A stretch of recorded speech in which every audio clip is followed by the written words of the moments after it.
Hi, folks. I hope you're doing well. I'm coming to you today to give technology assistance for Section 6.2. I have sent out Google Slide link for Section 6.2, so hopefully you've had the opportunity to take a look at it and spend some time trying to make some sense of the new content. It's actually not all that new. It's pretty much the same. The only thing that realistically changes is we're no longer working with standard normal distribution, where the mean is required to be 0 and the standard deviation is required to be 1. We're now going to work with the non-standard normal distribution, where we can have another value for our mean and another value for our standard deviation.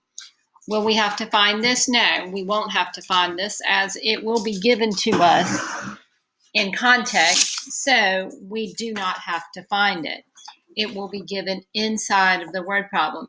Just read carefully to make sure that you find the correct one. I'm going to start by going over example number 5. As you can see, it's pretty similar to what we did in section 6.1. We're still looking at a normal distribution. We're still trying to find that cumulative area under the curve. And as you see in the preface of problem number 5 on page 250, the mean and standard deviation for the population is given. The mean in this case is given at 100. The standard deviation at this case is given as 15. So we still go over to StatCrunch. It's going to take you over there here. And we still work with our normal calculator. I'll take you through that sequence once again. Stat, calculators, and then come down to normal. Once we come over to normal, what we change this go round is we change the mean to 100. We change the standard deviation to 15. This go round, we're looking to the left of 118. Then we click enter or compute, and you'll see that we have a cumulative area under the curve at 0.8849. And you'll notice too on the Google slide, yeah, it's a number, but what is that number telling us? What is it relating to? Basically, this number is telling us that there is a 0.8849 chance or probability value that we're going to select an individual from the population whose IQ score is less than 118. That's the meaning. We have to take meaning away from the number so that we then can put it back into a context and understand what it's saying. We can work backwards with these problems as well, just like in example number 9 on page 250. Example number 9 still is working with those IQ scores, and the mean for our population is still stated at 100. Our standard deviation value is still stated at 15. However, we're wanting to find that IQ score that maps with a cumulative area under the curve at 0.9918. Again, very simple to do. It's nothing challenging. Just as I demonstrated for section 6.1 with StatCrunch, we're going to come back over to StatCrunch yet again. And our mean and standard deviation values are still given at 115 for this problem. But rather than put a value in for random variable x, which is our IQ score, this go around, we're going to enter that cumulative area that they gave us. And that cumulative area they gave us is at 0.9918. Make sure you key everything in correctly. As you'll notice on the Google slide, problem number 9, the value that I wrote down for random variable x is not the correct value. The correct value should be 135.998. 135.998 instead of the value that you see as 2.40. So please make that adjustment on the Google slide for me. I apologize for typing in the wrong number. Now, let's go into a little bit more of a detailed application. And that detailed application comes over on problem number 13, given on page 251, getting us to consider seat designs.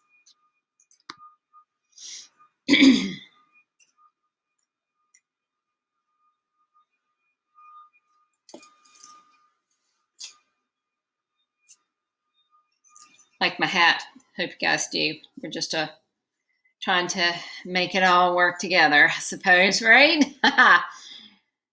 Now, here we go. Taking a look here at number 13, they're asking us to use the data in the table below for sitting adult males and females, and they cite where the data came from. These data are often used in seat designs of different seats, including aircraft seat, train seats, theater seats, classroom seats.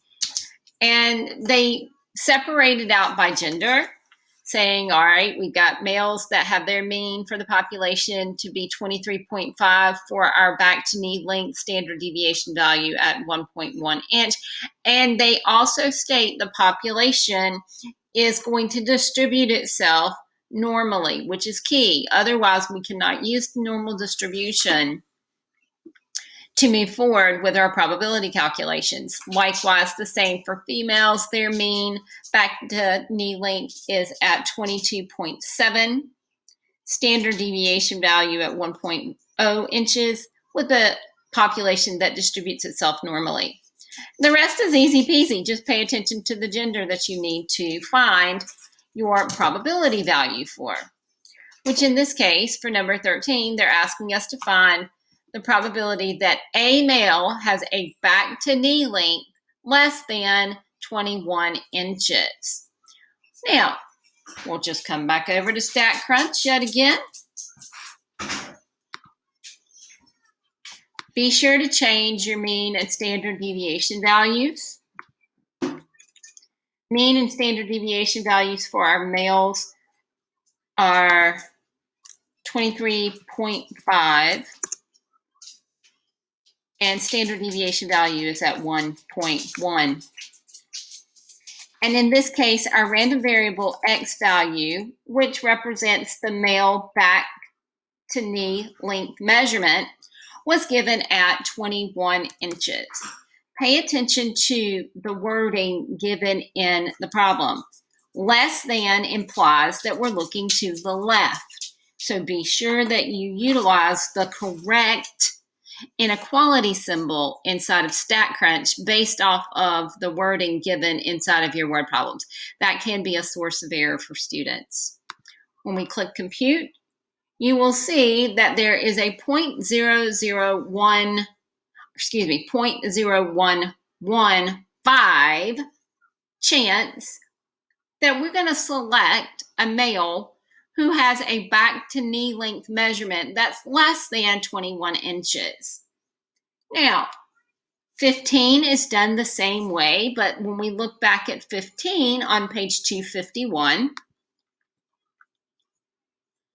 15 is asking us to find the probability that a female has a back to knee length between 22 inches and 24 inches. We just use the between function with StatCrunch to help us find that cumulative probability value.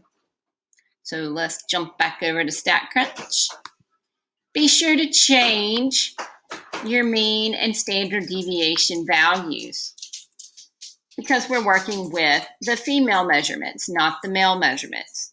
Female measurements for the mean were given at 22.7. Standard deviation values given at 1. And this time we're looking between 22 inches and 24 inches.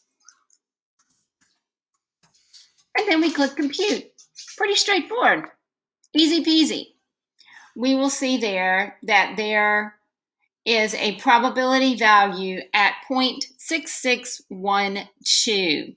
So again, the interpretation behind the probability value that we're working with that coincides with that cumulative area under the curve, which is that shaded red section that you see on StatCrunch, which is why I like StatCrunch. It gives us a visual. That's going to coincide with the fact that there's going to be a 0.6612 chance that a female has a back to knee length between 22 inches and 24 inches. That means if we were to go into the population of females, that we would have a probability of selecting a female whose back to knee length measurement is between 22 inches and 24 inches. Again, it's really important to understand the meaning behind the value that you obtain. So, let's take a look at number 17, where we're being asked to find a percentile value. It's no different. We find a percentile value exactly in the same manner that we found our percentile values for back in section 6.1. We just use the appropriate given mean and standard deviation values for the context of the problem we're working with. Very easy, nothing hard. Okay, so number 17 on page 251 is asking us to find the 90th percentile for males, which we know percentiles are referencing a measure of position. And they're trying to get us to think about what is that length separating the bottom 90% from the top 10%. Please, please, please refer to the drawings that I've given you in Google Slides, as it really makes the understanding of the context a lot easier for you to think about. And we pop back over to StatCrunch. My son had to come over and give me a hug. I figured y'all might get a little chuckle out of that. So, come back over to StatCrunch. Insert the appropriate mean and standard deviation. Insert the appropriate mean and standard deviation. Likewise, we're shifting back to the standard calculator. So, our mean and standard deviation for our males have that mean at 23.5 inches. Standard deviation value is at 1.1 inches. And rather than put a value in for random variable x, we're going to insert a cumulative area value. We're going to insert that cumulative area value. Cumulative area here is going to be 0.9 if we use the less than or equal to inequality symbol. Then let's click compute.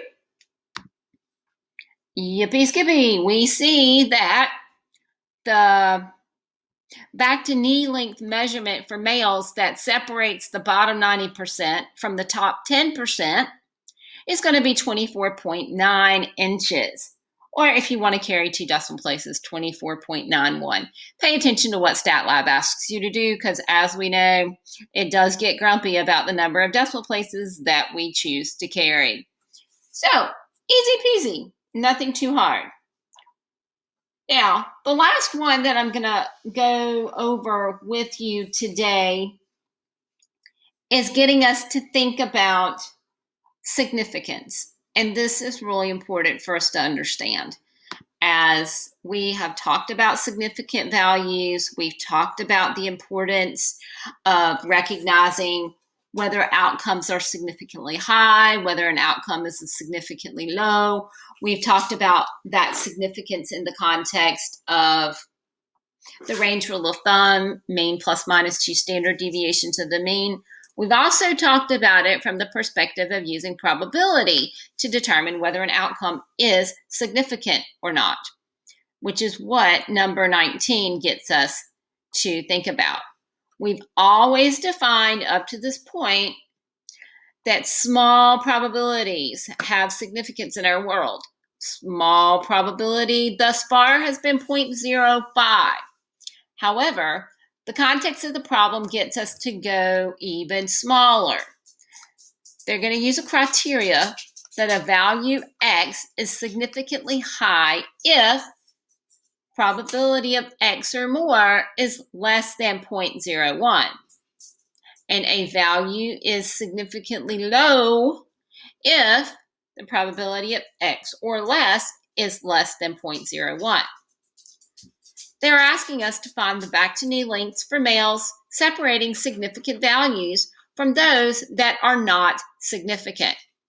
Using these criteria, is a male back-to-knee length of 26 inches significantly high? Okay, this is a mouthful. It's not too hard, but what we're going to do is come over to StatCrunch and make that identification. And again, please look at the drawing that I included on the Google slide that coincides with problem 19 on page 251, okay?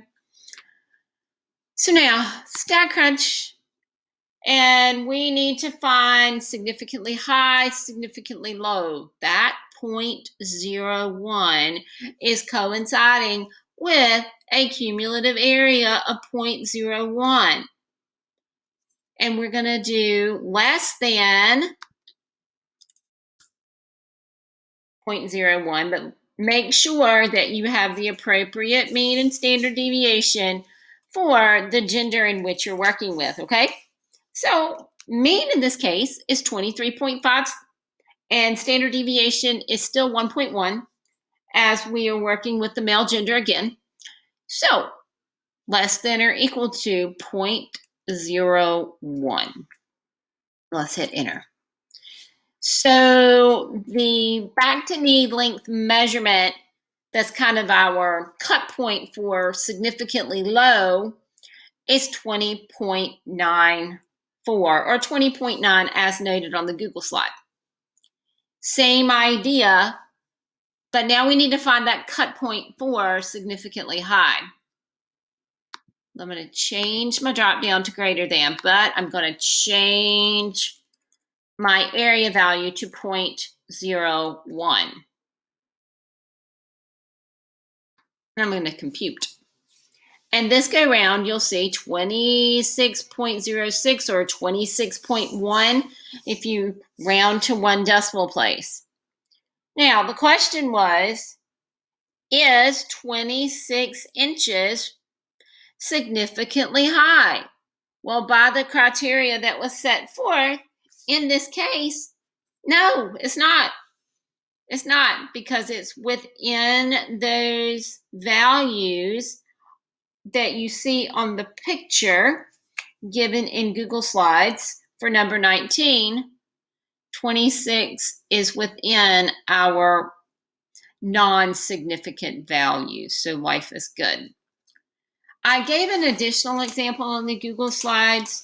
I'd like for you to try to think about that one on your own. However, I am available for questions in reference to that if need be.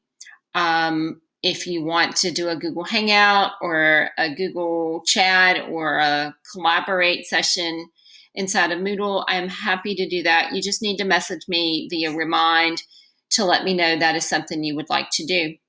So otherwise, I'll look forward to seeing you soon, and let me know as you have questions, and please pay attention to your due dates. Take care. Have a good afternoon and enjoy your weekend.